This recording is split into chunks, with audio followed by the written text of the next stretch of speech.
So, for the rest of my broadcast and video, I want to share with you the following. Here's my overview. I'm going to give you an explanation about the age of Aquarius. Then I'm going to talk about New Age cleanup request. Of course, I'll leave you with some contemplative questions. My quote for tonight comes from the wonderful lyrics by Jerome Ragney and James Ratto, who wrote and starred in on Broadway the musical Hair. And the music was written by Galt McDermott, whose son I got to meet because he played trombone in the school orchestra that I was in playing flute. Yeah, really cool. When Hair came out, it was a really, really big, very unconventional. It was like the Hamilton of its time. Everybody wanted a ticket to Hair. And it was very powerful in its statements about this great awakening and unfolding that was happening to young people in this country, and especially because of the impact of the Vietnam War. And so, many of you may know the song, The Fifth Dimension, made it very popular. And it says, when the moon is in the seventh house and Jupiter aligns with Mars, then peace will guide the planets and love will steer the stars. This is the dawning of the age of Aquarius, the age of Aquarius. Yeah. So let's talk about astrology being used to look at the ages of humanity. This use of astrology is one of many ways that humans have marked the evolution of consciousness. And so this belief system starts in 10,800 BC, and it begins in the sign of Leo, and it moves all the way up into the sign of Pisces. Yeah. So just to give you an example, the age of Leo, which was 10,800 BC, and it lasted until 8,600 BC, because most of these ages are going to last about a 2,000-year period. This was thought to be the Great Golden Age because this is when the Ice Age ended. Climate began to warm up on the planet, and that's why this Leo, right, because Leo is associated with the sun. So if you look back during that time period from artifacts and, historical things that were left, we see that the cultures of the world during this time worship the sun, the ruler of Leo. So solar gods and deities were paid the highest respects during this age. Also, cat worship, lions in particular, also became prevalent. Now, the age of Pisces, which is the age that we as humanity are leaving out of, that started at 0. So this is the break between what was called before the birth of Christ, or now they call it BCE, and then after the birth of Christ, which I think is called CET, like common times or something like that. So for this 2000 period, it introduced the concepts to humanity of surrender, compassion, kindness, charity, empathy, and sacrifice. The higher purpose of the age of Pisces is the understanding that separation is just an illusion and that we can become whole again when we reconcile the ego and the soul, or you can think of it as the yin and the yang parts of our psyche. And in some Native American wisdom, indigenous wisdom, they call that period the age of separation. Yeah. So again, that understanding of that. So leaving out the Piscean age, we come into this age of Aquarius. And Aquarius is a very interesting sign because it's a water bearer is the symbol. But that was from the Greek and Roman times, symbol of this young man that, Zeus liked. And so he allowed him to come and be the pourer of the water for the gods when they're sitting around talking on Mount Olympus. That's what his job was to do.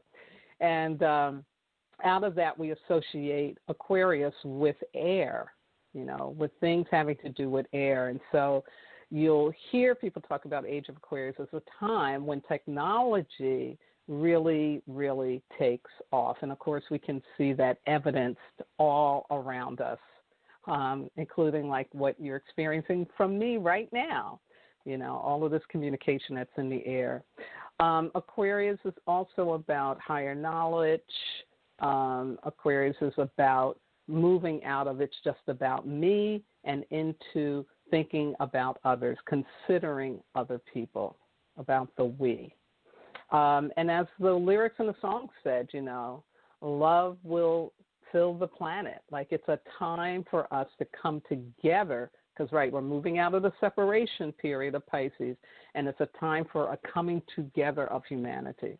And if COVID-19 has done nothing else, it really has given us an irrefutable evidence that we are globally connected.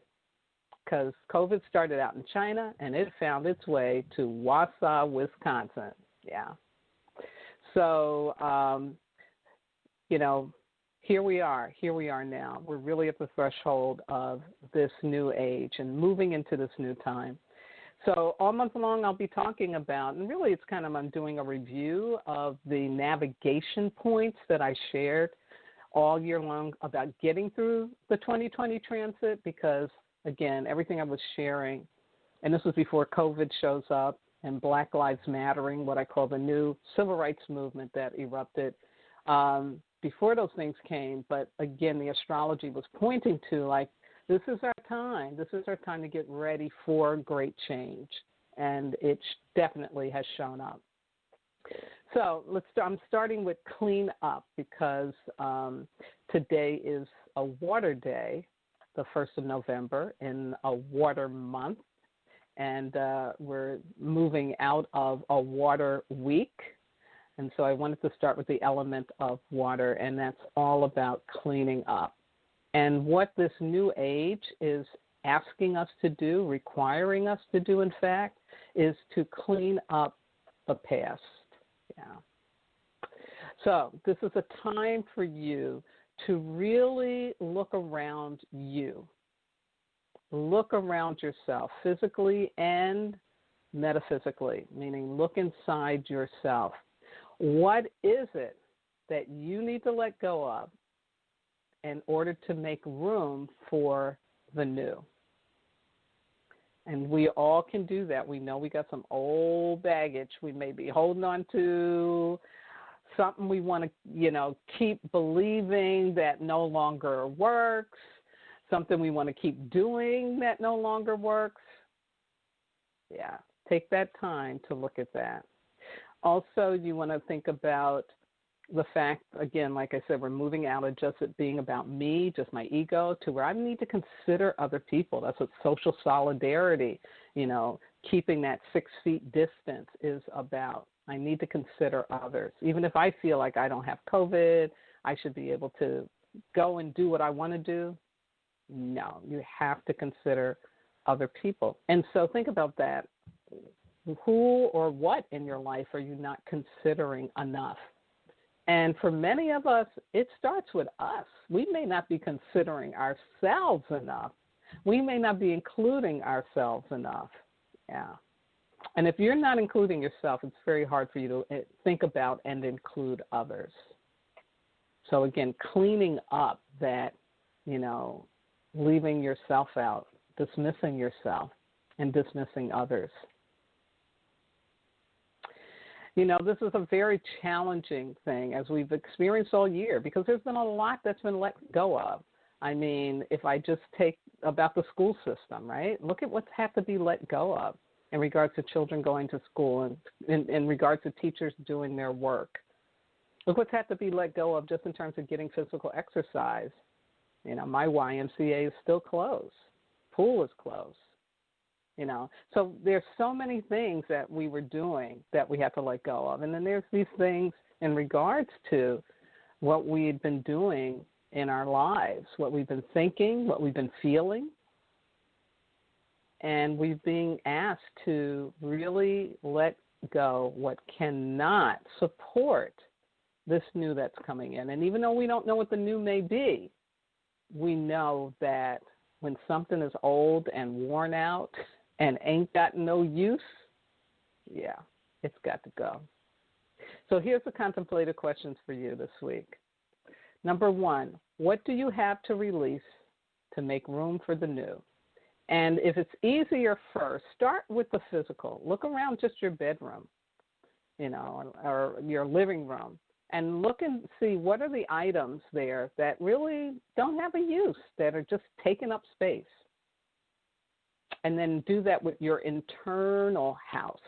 What thoughts, what beliefs, what ideas are just taking up space, don't need to be a part of your psyche, a part of who you believe you are anymore.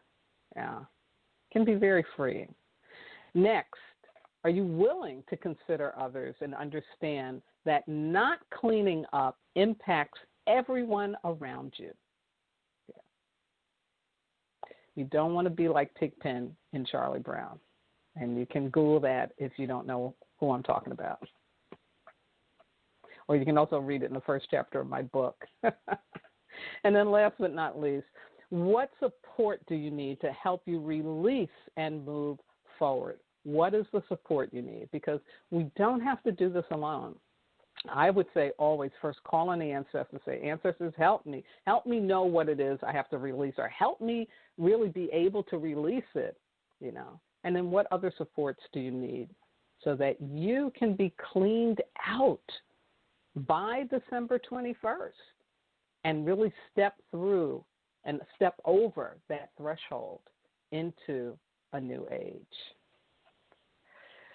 I will leave this personal challenge in the description box below this YouTube video. Also, I'll post it on my Facebook page.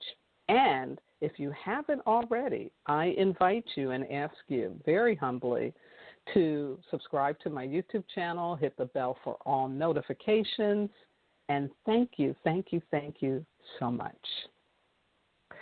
So closing out tonight, again, with welcoming my wonderful engineer, Miss Yvette Parker, and a big, big thank you to her and the entire Black Hole Be Well family. Shout out to my regular listeners, and I need to let you know that my number 1 fan, Miss Sarah, is in the hospital right now. She unfortunately had a fall, broke her hip, had to have some surgery. So she is recovering well. She's recovering well, but she could definitely use your prayers, your loving thoughts, and warm wishes for her to get through this. She is going to be 96 this month, and she is just remarkable. So thank you for thinking and sending good thoughts for Miss Sarah. To all of those who have wisdom walk with me, and you know who you are, to my family, my spiritual kin, my transformational leadership colleagues, my medicine brothers and sisters around the world, and those who may be listening or watching for the first time, thank you. I couldn't do this work without your support. Next week, I will continue my November theme of welcoming the Age of Aquarius with New Age Open Up. The book, Wisdom Walk to Self-Mastery, Ancient Wisdom for Transforming Pain. It's available through Amazon and Kindle and I think Walmart. I even saw it on eBay. People are selling it on eBay for more than it was when it was first published. So cute. But yeah, I think my book is also a really good support to helping us move into that age of Aquarius, because it's all about learning how to transform rather than transfer your pain. And then last but not least, I want to thank my God, my ancestors, my spirit guides, loving entities, everything that walks with me, keeps my head to the sky, my feet to the ground, and my heart open to do this work with and for all of you. Now, have a very powerful mineral week, remembering your purpose. Again, COVID is no joke. In Wisconsin, it's out of control, so please wear your mask, practice social distancing, wash your hands. Be mindful of when you're going out and why you're going out. Keep it down to essential as much as possible. And embrace the science safety, not perceived safety. Just because you know someone doesn't mean that they don't have COVID. They could have it and not know it. So take precautions. It is important. And most importantly, please remember you are not disposable as a human being. In fact, you are divine. Good night now.